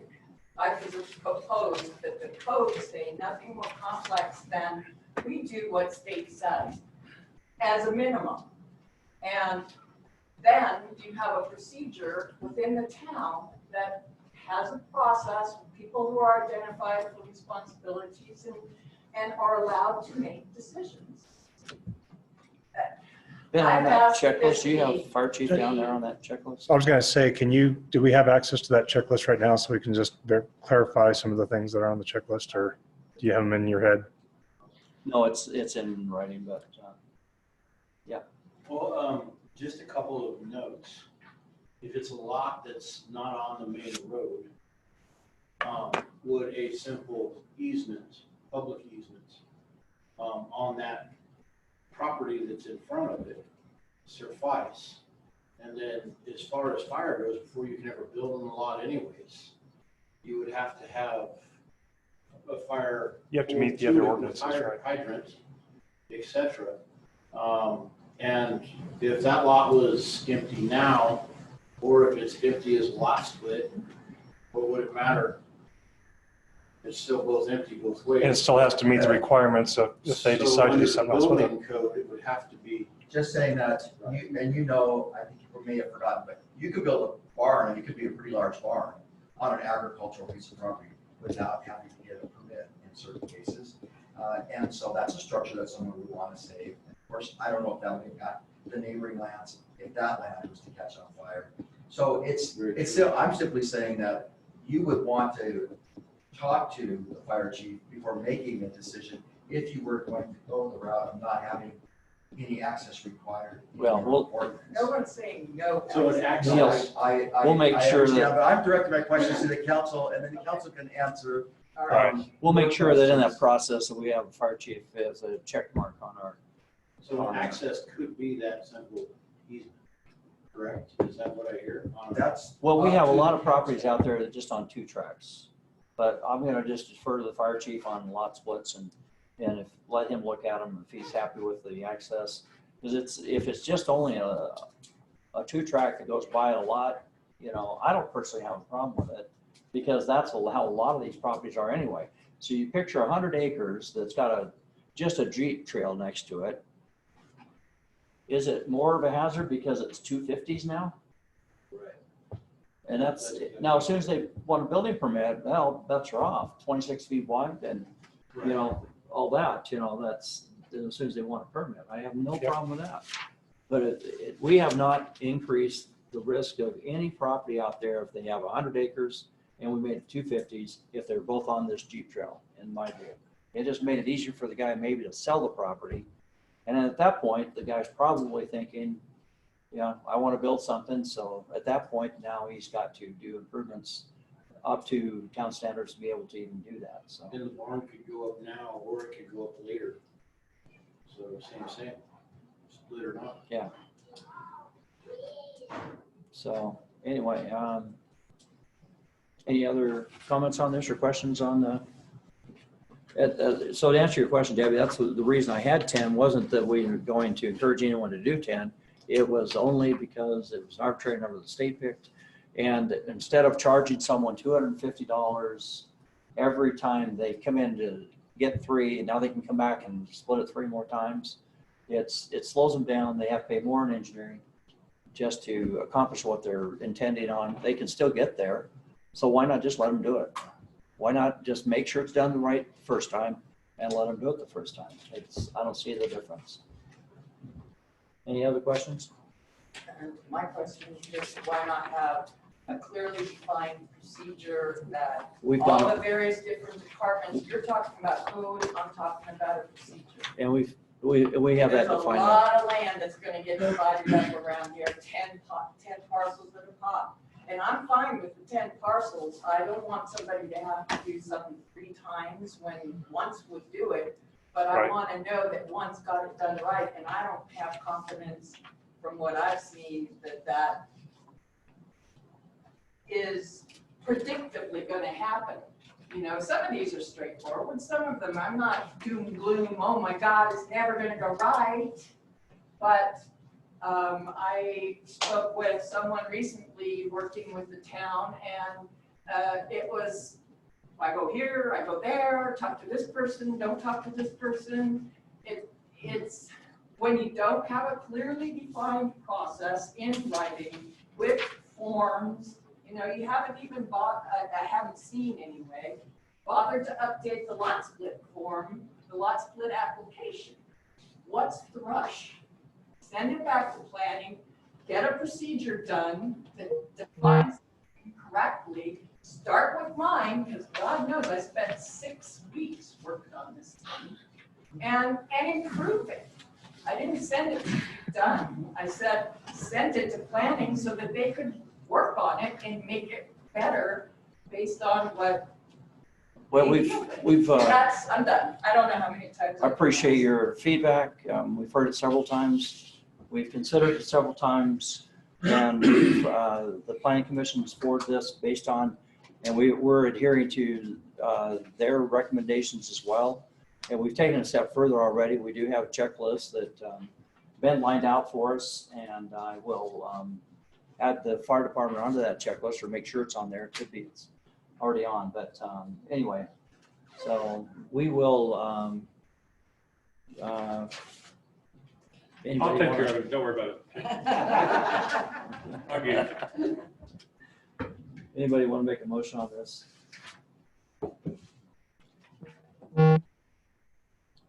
Any other questions on it? Would it be possible to have the checklist attached to this before we passed it? Have planning commission review the checklist? Well, the checklist isn't and it's not an ordinance, it's a procedure that we're wanting to implement that follows our code. It's already, so this is the actual code. The checklist is a procedural part of that to follow the code. I think it makes sense to send it to the town council and planning commission. We copy this can be for review. I'll provide my expert Sorry? review. It is an administrative question. Right. And it's something that we can actually take feedback on and doesn't have to be done legislatively. Mayor, I'll make a motion that we accept changes to 11.02.040, necessity of a plat, exemption from plat requirements, ordinance O-2020-20. I'll second. And we're going to delete that one item out. In the recommendation, we also recommend that we make a motion to eliminate Rocky Mountain Power from the verbiage. I do want to caution though that we make sure that our internal procedure, and for governing that, is that we pay close attention to that. And everything that we put on paper is the procedure we've been doing all along as well, which is it's rigorous. It's not, Mary makes it sound like we're just passing these out like candy outside, but that's not the case. Anthony Bartles here, he can tell you how many months did it take you to get approved. So it's not an easy process in some cases where he didn't have access and so forth. So anyway, so we have a motion on there. Do we have a second? I'll second. And vote? Aye. Aye. Aye. Aye. Motion carries.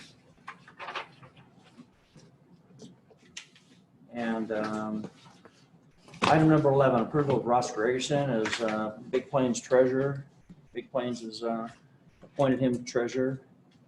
I make a motion that we approve Ross Gregerson as Big Plains treasurer. A second? I'll second that. And vote? Aye. Aye. Aye. Aye. Aye.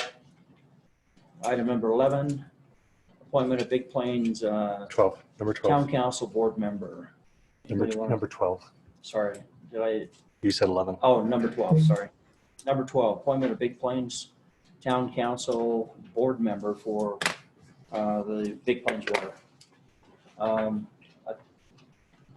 Before we put that, I spoke with Mr.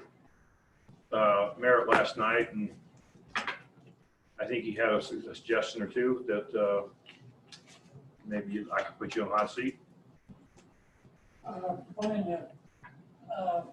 don't know if we want to get into the long and the short of things. No, we just want a name. But I would certainly be favorable to your appointment to the water board. We had a discussion last night. That is not what you told me last night. Okay. Good. You good to I'm good. do that? All right, so I would move that we appoint Dale to the water board. I'll second that. And vote? Aye. Aye. Aye. Aye. And capital improvements study for Big Plains Sewer Capital. I got a lot to say about this one. First off, the agenda is showing a 4-0 pass on that, and it's actually 3-0. Just as a matter of clarification. So item number 13, this was put on the agenda. I have to be out of town. I'm just going to use some history, and I'll tell you that for 2 years I've been asking Harold that we need to do an impact fee study. Our impact fee right now, our impact study is from 2012, and it was done prior to as a part of the creation of the water district, and in 2013 the district was finally created. So that study is that old, and I've been suggesting for a long time. Even at the time of our budget, we had a conversation about it, that we probably should be budgeting for an impact fee study. And I go out of town, it gets snuck on the agenda and approved, and there's no paperwork on this. We have no idea what the scope of work is. By Rod Mills, it doesn't have Rod Mills' name on it even. It doesn't have any vendor's name on it. Don't have any paperwork that approves. It's not in our budget. And will further state that I had a conversation with Rod Mills, who's actually doing the study in around November. And it was after the election, and I just told him that I just thought doing stupid stuff like having you, Rod Mills, do a impact study for the district, which you technically are employed by, because he's voted as our engineer for the district. And I've talked to a couple of different municipalities, and I like the guy down at Hurricane. He says, that's like me standing in a bucket and trying to pick myself up. And, comments like that. It's another comment I picked up was, it's like Ben saying that, hey, I can do the audit and I can save us a lot of money. Instead of hiring a third party, there's a reason you go outside of the ranks to do different things like this. And having Rod Mills do that is not going outside the ranks at all. And so for the reason that that I've stated, I think it's in fact, even then, Rod Mills, by the way, just to finish my statement, told me in that moment that no, it wouldn't be appropriate, it would be a conflict of interest. Back in November. Fast forward to a couple months ago when this first passed the water board, it was, no, it's not a conflict of interest, even though 6 months, 7 months earlier, it was a conflict of interest. And I'm opposed to it because of the conflict of interest, and I'm opposed to it because it wasn't budgeted. I'm opposed to it because we also don't have a scope of service of who's getting paid what, and what they're doing for the money. So we're basically authorizing the Big Plains to write a check for $10,000 a year or two from now when we're trying to figure out what did we spend that money on again. There's not any paperwork in there that says here's what we got for our money, because it's not there should be a scope of work document in here. We've asked for that a month ago, and as of today, we still don't have it. So anyway, that's how I feel about it. Anybody have any questions on it or comments? Harold, I'll let you get the other side of the version of the story if you like. To state my side of it is that Rod Mills has been here since the beginning of time. He has all the paperwork on the purchase of the original water system from Goobers, the purchase of Cedar Point, the purchase of Canyon Spring, all the work that's done through construction with Interstate Rock. All of that would have to be gone through by a new person to compile it all. So anyway, he has all of that in one file. He is putting it together, and he and I had the discussion that we needed a peer review. And so we talked to Zions Bank. They said through their financial arm, they do impact fee studies all the time. They would take his capital improvement study and do a peer review on that. Then they would develop a water impact fee study and peer review that and produce it as a Zions Bank document. I was happy with that. So I'm saying the information is available. If we need to get a scope, and I've asked Rod about it, and if we don't have it, we'll get it. But I've asked Rod to get those documents to you or to the town. Okay. And I'm saying that we're reinventing the wheel to go out and hire another engineer to come in here and try to go through something that somebody's been through for the last 10 years. And so, I have a question for Harold. yes. Considering that he's been working for you and for the town so long, do you really feel that he can give an objective opinion based on the close working relationship that he has with everybody? He doesn't have a dog in this fight. He's being paid a minimal amount to do this study. It will be in the $5,000 range. Impact fee studies run $30,000 to $40,000. If you send a qualified engineer out to turn over all the rocks, so from my point of view, we're saving $30,000 and going to come up with the same product. Now, if he was peer reviewing it and saying, "This is my work, I'm going to give it to you, take it, there it is," but it's being ran through a reputable organization, Zions Bank, they're going to review his work, his information, whatever they want to do before they stamp it. And they were willing to do that for roughly $5,000. So it would be a complete capital improvement study and the Zions Bank peer-reviewed water impact fee study for under, or roughly, let's say $10,000. I think it's a bargain. And I think it's being done by some great people. So that's my approach to it.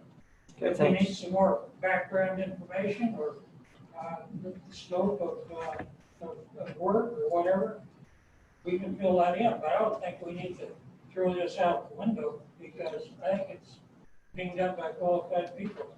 I think we have all the information in-house. That's why we keep people here as long as we can so they know what's going on.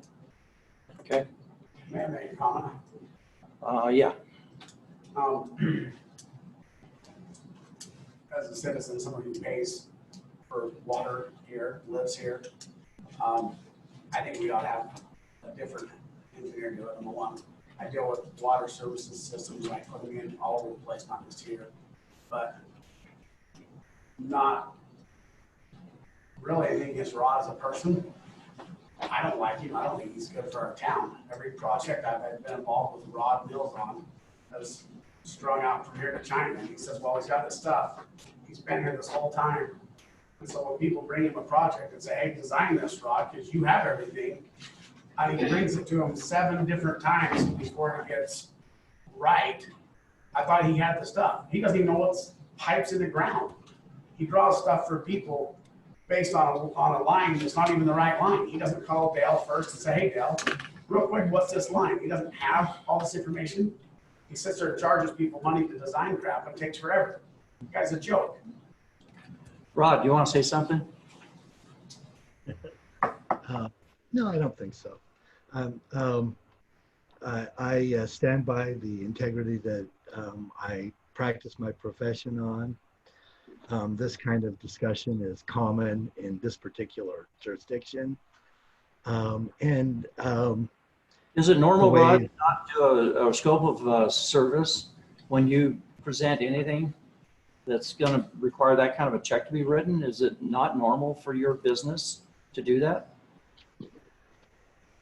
So it's completely normal to have a scope of work, and the scope of work that was discussed is included in the code that requires impact fee studies to be conducted. We are following the code. We are following the scope of work that is included in the state code. And the document itself, as put together to this point, articulates by item each of those scope items as required by the state. Okay, I'd like to see that. I don't have it in my packet. It's just that anytime we're writing a check of that size, we're supposed to have a scope of work that goes with it. It's kind of like, here's what I'm going to do for this much money. And then when we get the invoice, we line it up. That is the invoice and the check match the scope of work that we're promised and so forth. It's paperwork, and it's, I have a problem because you told me one time that, yeah, you're right. It's, back in November, you and I had a conversation. I know you remember it, that you should not be doing that. And then today you're saying differently. So I got to be And Marty, I do remember the conversation. It's not unusual. You are taking that conversation out of context. We did talk about conflicts of interest and so forth, but that statement you're making is out of context.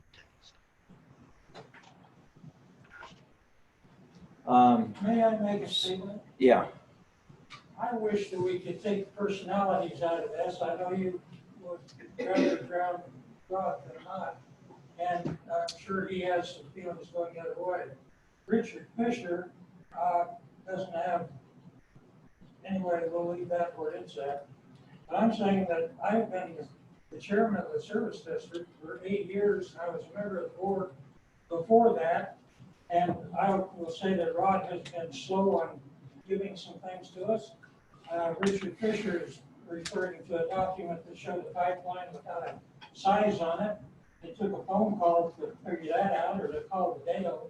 That's not a major thing. Not this one. Well, let's not get into a fight here. Okay, let's get to the point. The point is that I feel comfortable with it. I do not have the final say on this. Okay. I think that we could back up everything that we're talking about with paperwork, whatever we feel is appropriate, but that's where I stand. Okay, thanks. Yeah. I see some tug of war going on here. This is indicative of what Harold and I talked about last night when trying to find a pathway to the future that we can kind of work together and eliminate some of these things. And I should have commented on that earlier, Harold, that we had that good productive conversation last night. And I think you and I can work together to resolve some of these issues. But for the time being today, we have a fiduciary responsibility to this community to ensure that our dollars are protected and wisely spent. We just spent a few minutes talking about procedures, I think what Mayor's really trying to push here is that there was a procedural gap that was circumvented, and we're trying to rein that back in. And comments about personal people and personal comments towards people and views isn't really what we're trying to achieve here. So I'd like us to get back on track and just talk about the circumvention of that process that we have to go through. I hope you guys can understand and recognize it's not intended to be. Some of the comments that was made about Rod don't need to be in this conversation. But we do have a procedure we need to go through, and we do need to see the scope of work before we can take any action on it. Okay, that's my point. Okay. I can't vote on something I haven't seen, so I haven't Correct. seen the documentation. Is this an item we can table? Yeah. Again. Yeah, tabled again. Yeah. Okay. Rod, if you could get that someone- over to us, we really would appreciate it. We'll get that process through as fast as we can.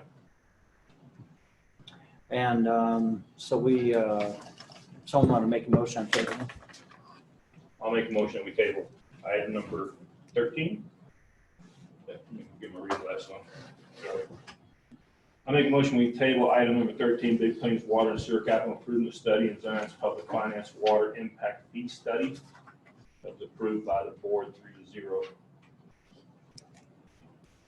And a second? Second? And vote? Aye. Aye. Aye. Do you guys want to mention why, like, that you would like to wait for that scope of work in there, or something like that? Yeah, it's same as last time. Add that to the Yeah, I'd motion. like to add that to the motion that we table this until we have a point to review those documents that we're expecting in from Rod, and so we take any further action on this. And finish the vote. Let's start over on the vote. So, Aye. aye. Aye. Paul, are you there? Mike was. Is Paul still on? Shows he's still there. Yeah, he's not muted, or he's muted for some reason. Because Rod's on there. Oh, he can. Paul, you're muted.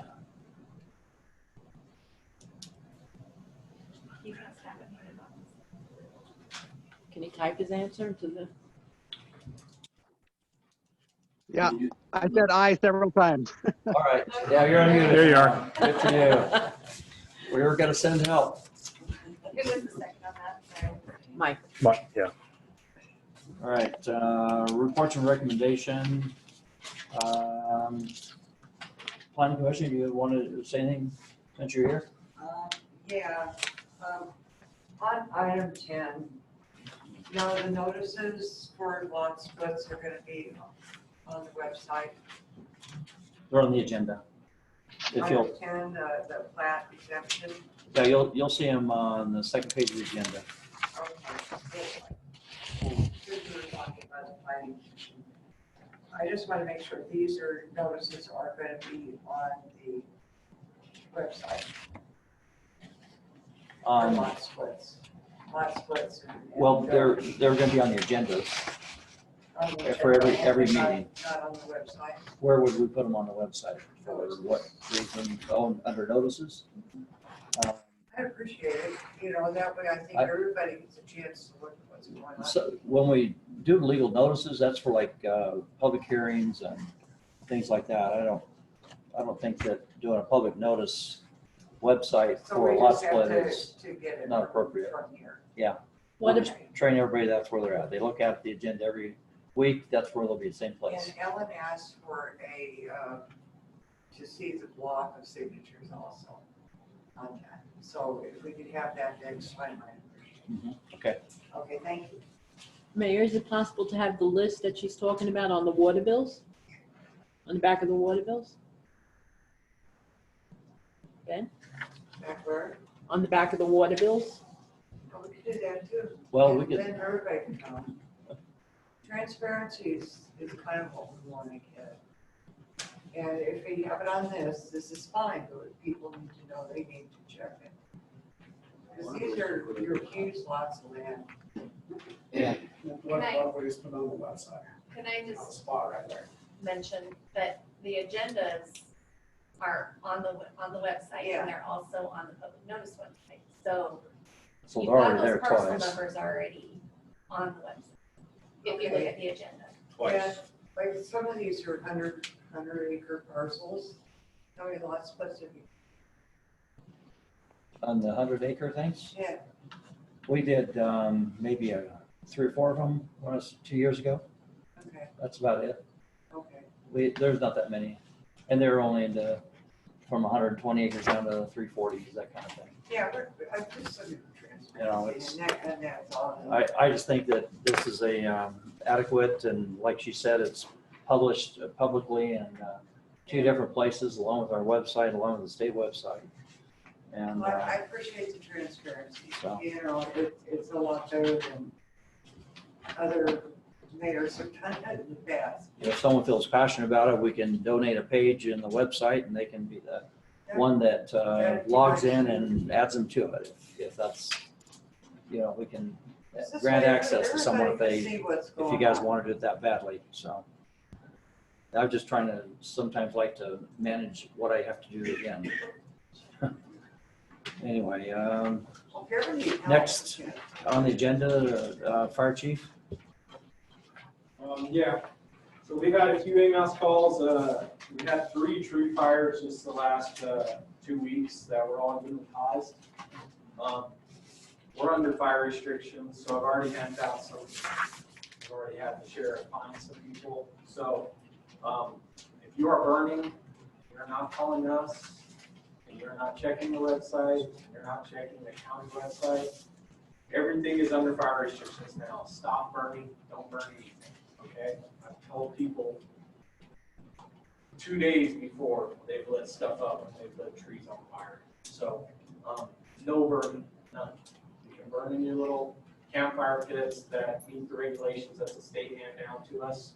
And those are in here on the bulletin board. You can look at those. If you want to build a fire pit, and cook some Dutch oven or something like that, then that's 100% fine. Okay. But stop burning weeds. It's not legal right now, and you will be fine.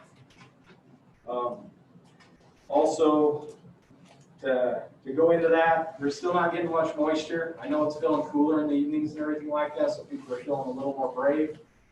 Like I said, just don't burn until you get further notification from me or the county. Don't do it. Also, I've seen a lot of people doing mitigation work here and there, and I take pictures, just so you know, if you see me taking pictures of you outside in your yard doing work, I'm using that towards our mitigation for our town, because we're not getting too many people actually coming in here and filling out that paperwork. I need to either set something out in the mailer or something like that, so that people know they gotta come in here after they've cleaned weeds up or something like that. They gotta fill out that paperwork. It's not just for burn season, it's for all year round. It helps us for that in-kind service that we're gonna get hit with at the end of the year to meet our agreement with the government. So that agreement is gonna go up this year. We've had a lot of fires. We've had a lot of close fires. So this year, I have been warned that our in-kind service is gonna go up. So we are gonna need the community's help. This doesn't solely fall onto the fire department. We are going to need the community's help in meeting this requirement that we have. So just a reminder, when you're out there doing yard work and stuff like that, even if you want to call me and tell me how many hours you worked or something like that, that's going to help a million. So I have to log all of that, and I have to submit it to the state. How many hours are we required for our area department? It's not hours, it's a wage, so it's a wage determination. So if you're an actual firefighter, we do that, then it comes out to $25 an hour, which I can bill. But if it's a normal person, I think they have it down to I want to say $12 or $14 an hour. So, and right now we're at $14,000. That's what we got to meet, $14,000 or $15,000. So that's going to go up. We met it last year with all the submittals I put in, and we met it the year before. So this year it's going to go up because of our risk.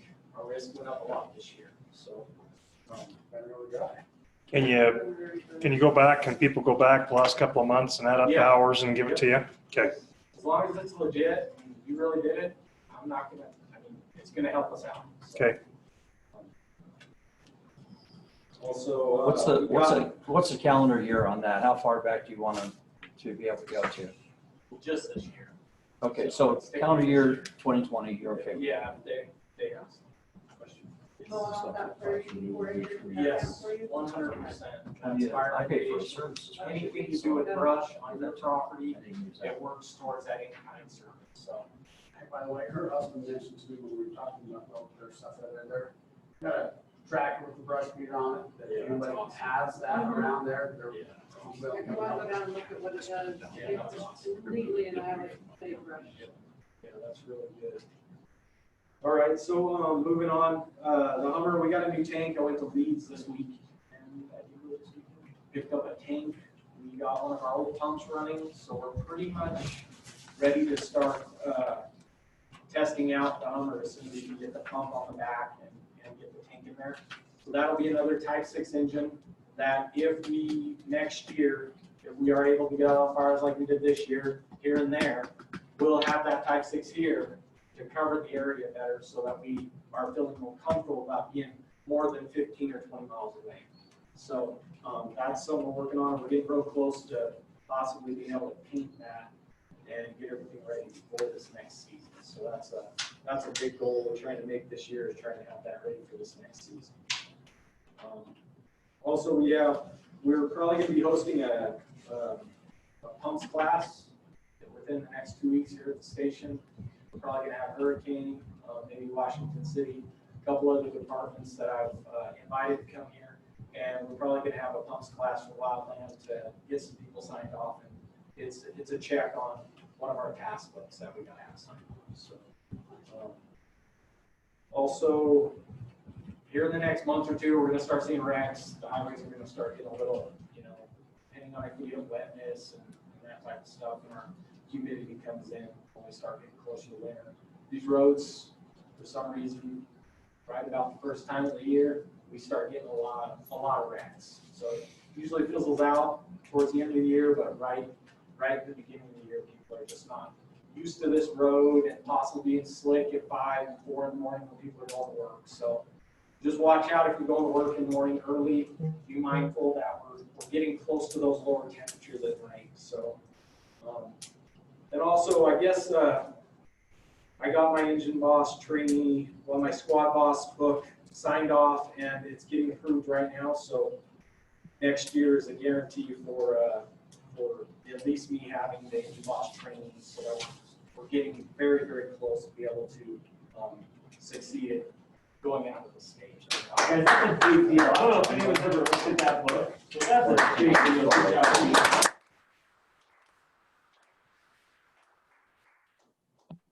Andy's right behind me. He's in his squad boss book right now, and he's doing a lot. We got a lot signed off on him this year on the fires that we've traveled on, so that's a big deal also. And that's all I have. Anybody got any questions about anything that's going on?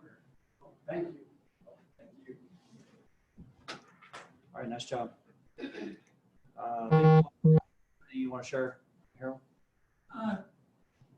Just for everybody's information, mostly, we requested bids for the Cannon Springs project.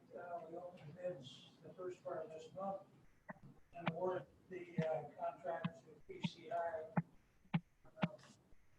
That project in its entirety will run around $700,000.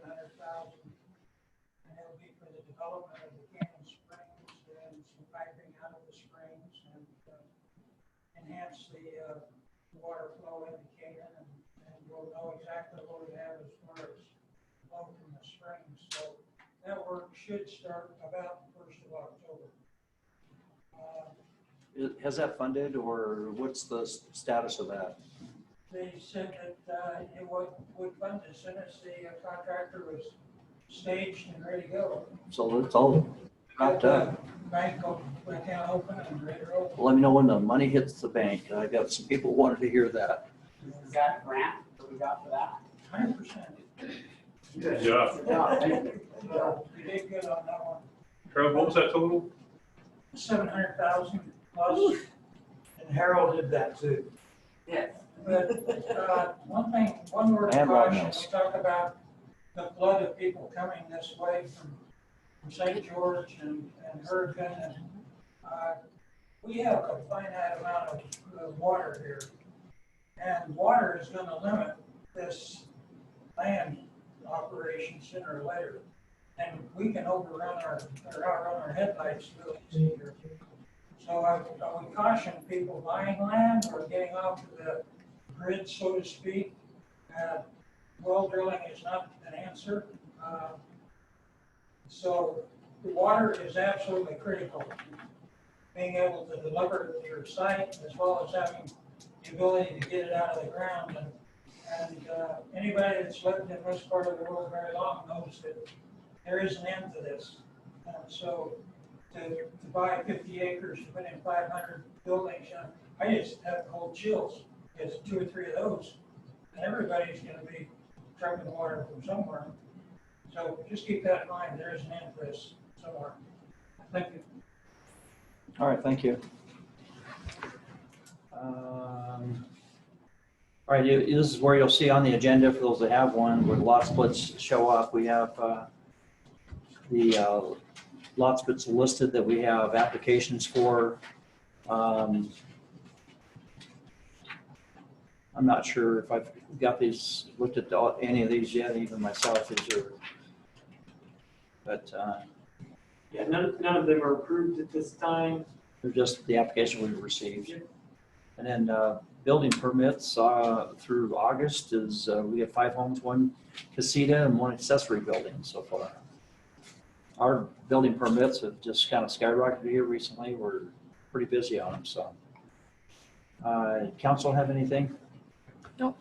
Nope. And public comments. I'll open public comments up.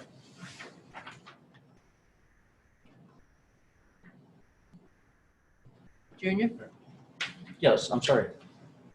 I want to say thank you to Ben. He's been a serious big help to the fire department. He's been a huge support. He's done a lot for us. He's helped out a lot. He's also helped a lot with the town. I just want to say from the fire department, we really appreciate you, Ben, and thank you for your help.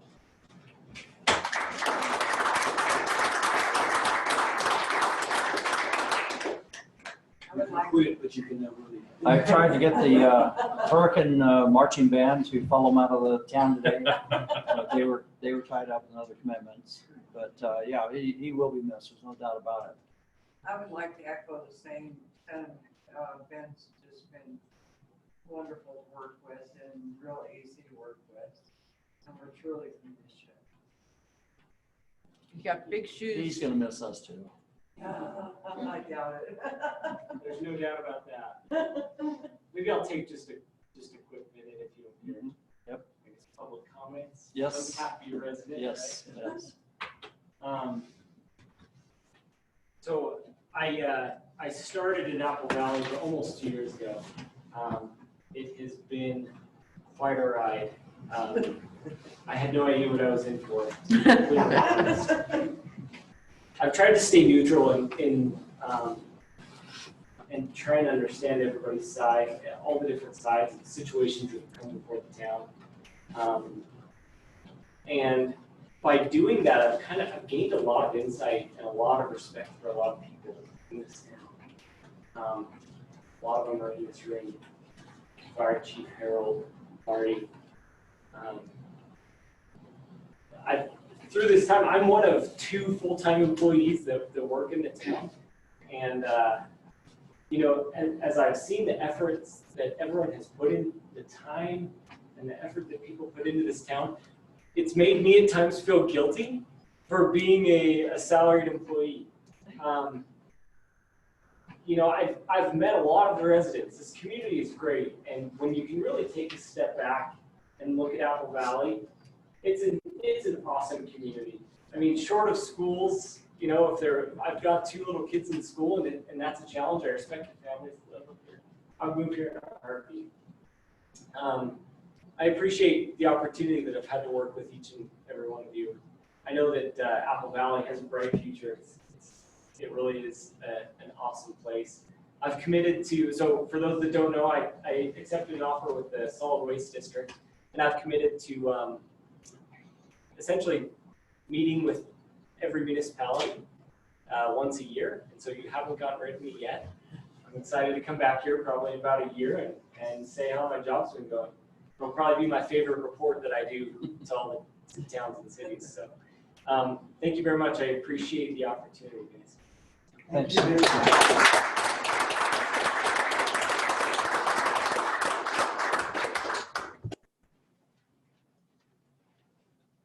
Mayor, it is nice to know that he'll continue to take Apple Valley's trash.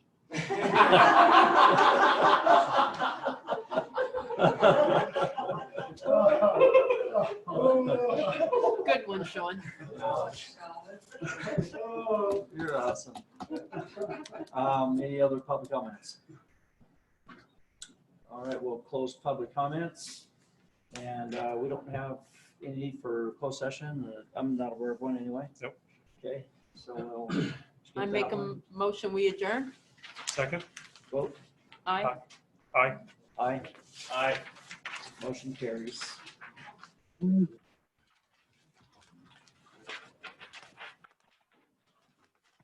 that, thank you. Thank you, sir.